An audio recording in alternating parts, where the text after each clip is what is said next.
Michel, bonjour. Bonjour. Tu viens de faire publier un roman aux éditions Abordables qui s'intitule Poste restante 1940, un voyage obligé. Pourquoi écrire un roman qui décrit cette période de l'histoire qui est l'Exode? C'est une période dans laquelle j'ai grandi. Mes parents et mes grands-parents en parlaient beaucoup. Ça me faisait assez peur l'idée de partir de chez soi et de tout laisser derrière.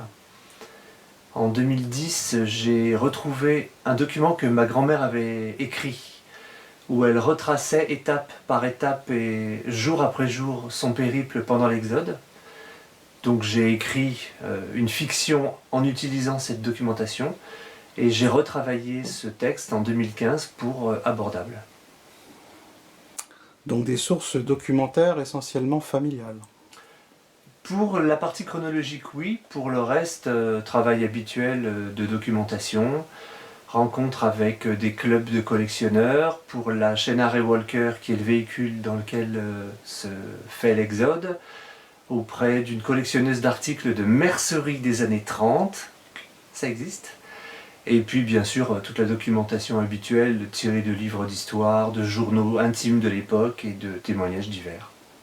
Une période clé de l'histoire qui finalement est toujours très présente. Malheureusement, sous les feux de l'actualité, oui. Le roman décrit avec précision l'abandon obligé des lieux familiers, comme tu le disais tout à l'heure, le départ des habitations, des lieux où se trouvent nos racines. Est-ce que cela reflète une peur personnelle chez toi? Est-ce que l'exil est pour toi le début d'une dépossession, d'une dissolution, un anéantissement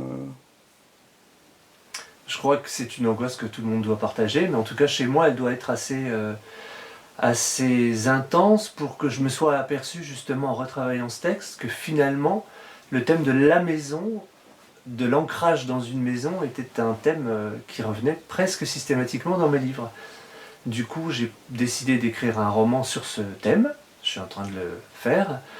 Et en même temps, ce qui est amusant, c'est que les maisons où je me suis le plus ancré étant enfant ne sont pas des maisons où j'ai habité. Ah oui, c'est intéressant. Ouais, Merci Michel. merci.